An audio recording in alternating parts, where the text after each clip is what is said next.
Hello students, welcome to my YouTube channel.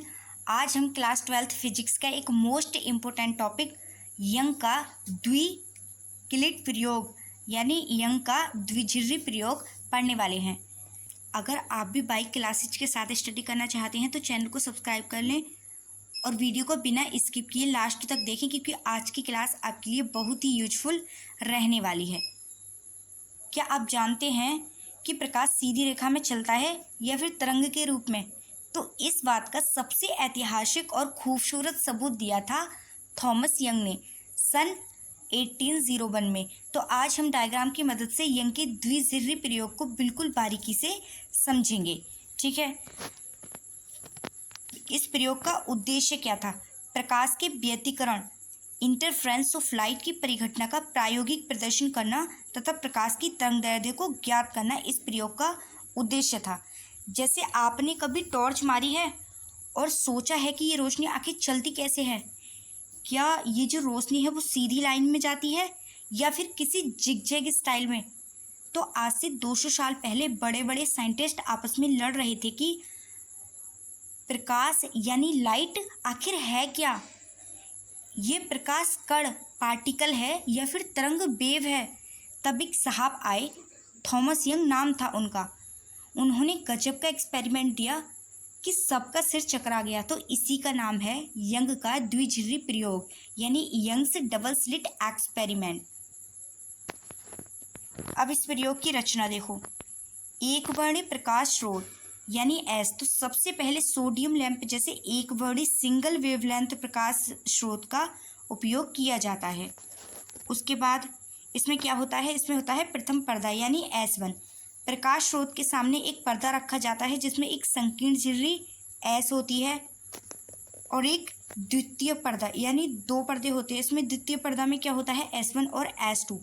इस झिर्री के कुछ ही दूरी पर, मतलब जो पहली झिर्री होती है उसकी कुछ ही दूरी पर दो अत्यंत पास और समानांतर झिर्रियाँ S1 और S2 होती हैं, जो प्रकाश के दो कला संबंध स्रोतों की तरह कार्य करती हैं। किसकी तरह? कला संबंध स्रोतों की तरह वर्क करती हैं, कार्य करती हैं। अब क्या आता है हमारा? प्रकाश पुंज पर्दा यानी XY पर्दा। तो इन झिर्रियों से कुछ दूरी पर, लगभग 1 से 2 मीटर की दूरी पर एक सफ़ेद एक वाइट पर्दा रखा जाता है जिस पर व्यतिकरण प्रतिरूप प्राप्त होता है।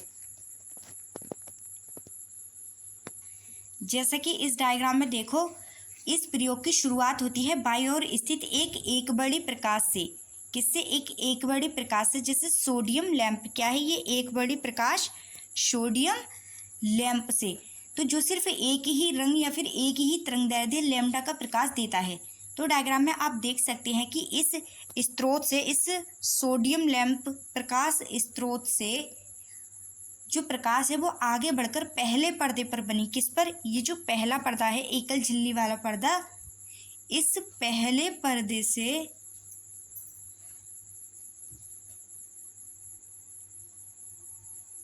यानी इस स्रोत से प्रकाश आगे बढ़कर पहले पर्दे पर बनी एकल झिर्री यानी इस S0 से गुजरता है। किससे? इस S0 से गुजरता है और यह झिर्री प्रकाश को एक बहुत ही पतले और केंद्रित पुंज में बदल देती है ताकि आगे का जो प्रकाश है वो साफ सुथरा मिल सके।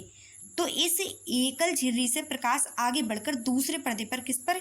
इस दूसरे पर्दे पर पहुंचता है जिसमें तो बहुत पास और समानांतर झिर्रियाँ S1 और S2, एक ये S1 और एक ये S2 कटी हुई हैं। अब इन दोनों झिर्रियों के बीच बहुत ही छोटी दूरी को डायग्राम में D से दिखाया गया है। किसको? बहुत ही छोटी दूरी, इसको D से दिखाया गया है, इन दोनों के बीच की दूरी। ठीक है, अब उसके बाद क्या आता है? तो जैसे ही ये जो प्रकाश है वो इन दोनों झिर्रियों से बाहर निकलता है तो हाइगेंस के नियम के अनुसार ये दोनों झिर्रियाँ कला संबंध स्रोतों की तरह व्यवहार करती हैं। यानी इनसे निकलने वाली तरंगों के बीच का कलांतर हमेशा क्या रहता है? इनसे निकलने वाली तरंगों के बीच का कलांतर हमेशा ही नियत रहता है।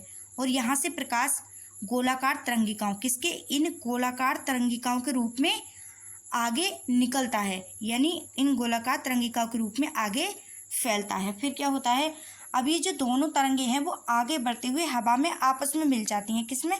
हवा में आपस में मिल जाती हैं, तो जिसे हम अध्यारोपण कहते हैं। तो जब ये तरंगे दाईं ओर रखे पर्दे पर यानी ये जो पर्दा है इस पर्दे पर पहुंचती हैं तो यहाँ पर कमाल की घटना होती है जिसे व्यतिकरण कहते हैं। इसमें क्या होता है, देखो सबसे पहले इसमें दो फ्रिंज बनते हैं, दीप्त फ्रिंज और अदीप्त फ्रिंज। तो यहाँ पर दीप्त फ्रिंज क्या होता है, यानी ये सेंट्रल ब्राइट फ्रिंज या ये ब्राइट फ्रिंज। तो पर्दे के जिन बिंदुओं पर एक तरंग का श्रृंग दूसरी तरंग के श्रृंग में मिलता है यानी समान कला का हो जाता है, तो वहाँ प्रकाश की तीव्रता जुड़ जाती है और चमकीली धारियाँ बनती हैं। ये जो चमकीली धारियाँ इस ब्लैक पर्दे में जो चमकीली धारियाँ दिख रही हैं ये बन जाती हैं, इन्हें ही क्या कहते हैं, इन्हें ही दीप्त फ्रिंज कहते हैं। अब इसमें अदीप्त फ्रिंज क्या होते हैं, और इस डायग्राम में देखो, इस पर्दे पर देखो, जिन जगहों पर एक का श्रृंग मतलब एक प्रकाश किरण का श्रृंग दूसरी तरंग की गर्त से मिलता है यानी यहाँ पर विपरीत कला हो जाती है, तो वहाँ प्रकाश एक दूसरे को काट देता है, क्या कर देता है, काट देता है, और इन्हें अदीप्त फ्रिंज कहते हैं। यानी यहाँ पर जो ब्लैक धारियाँ दिख रही हैं इसमें वो क्या है, वो अदीप्त फ्रिंज है। तो इस शानदार प्रयोग ने पूरी दुनिया को सिद्ध कर दिया कि प्रकाश सिर्फ कण नहीं है बल्कि प्रकाश एक तरंग है। ठीक है,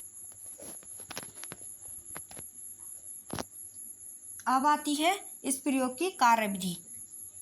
तो जब एक वर्णी प्रकाश स्रोत S से प्रकाश झिर्रियों S1 और S2 पर गिरता है तो हाइगेंस के तरंग सिद्धांत के अनुसार S1 और S2 नए द्वितीयक तरंगिकाओं के स्रोत बन जाते हैं। इन दोनों झिर्रियों से निकलने वाली प्रकाश तरंगें आगे बढ़कर पर्दे पर मिलती हैं और अध्यारोपण करती हैं।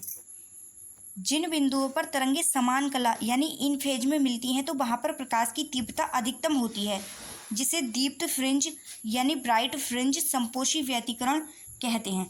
तो इस पूरी बात को समझो।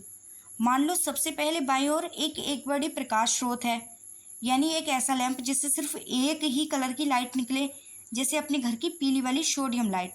अब मान लो ये एक लेज़र लाइट है। अब इस लाइट को आगे बढ़ाया और रास्ते में रख दिया एक पर्दा जिसमें है एक बहुत ही बारीक छेद यानी एकल झिर्री। तो अब एग्जाम्पल के लिए मान लो एक अंधेरे कमरे में पाइप से पानी आ रहा है और आगे एक छोटा सा छेद है, तो जब जो पानी है उस छेद से निकलेगा तो एकदम पतली धार बनकर आगे बढ़ेगा। अब यही काम ये पतली झिर्री करती है, क्या करती है, ये लाइट को एकदम सीधा और फोकस्ड कर देती है।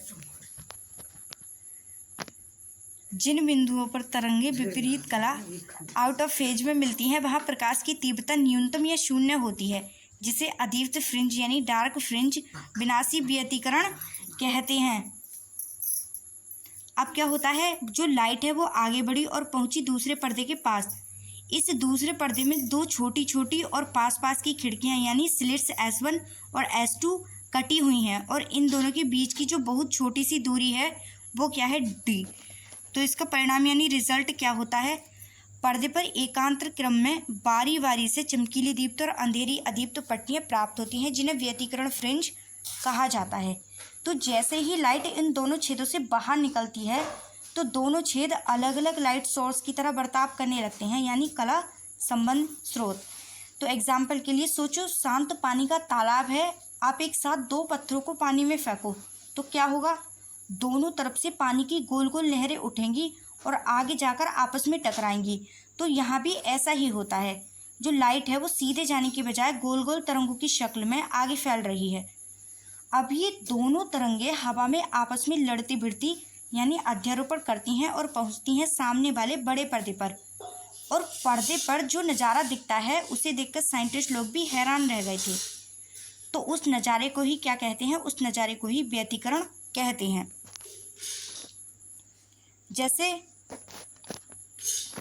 जैसे पहला क्या होता है, दीप्त फ्रिंज। तो पर्दे पर कुछ जगह ऐसी होती हैं जहां दोनों तरंगे एकदम मिलकर एक दूसरे की ताकत बढ़ा देती हैं। वहां पर क्या होता है, वहां पर भयंकर उजाला यानी चमकीली पट्टी बनती है, इसे ही कहते हैं दीप्त फ्रिंज। और दूसरी क्या होती है, अदीप्त फ्रिंज यानी, और वही कुछ जगह ऐसी होती हैं जहां पर एक तरंग का श्रृंग और दूसरी का गर्त आमने सामने आ जाता है यानी दोनों ने एक दूसरे के असर को खत्म कर दिया। तो वहाँ छा जाता है अंधेरा, यानी कभी अंधेरा हो जाता है कभी उजाला हो जाता है। तो यहाँ पर धारियों की लाइन लग जाती है। तो इसका मुख्य सूत्र क्या होगा, important formulas for derivation. Fringe चौड़ाई क्या होगी इसकी, बीटा। दो लगातार दीप्त या अदीप्त फ्रिंजों के बीच की दूरी को फ्रिंज चौड़ाई कहते हैं। तो बीटा इक्वल क्या होगी, ये beta equal D lambda upon D.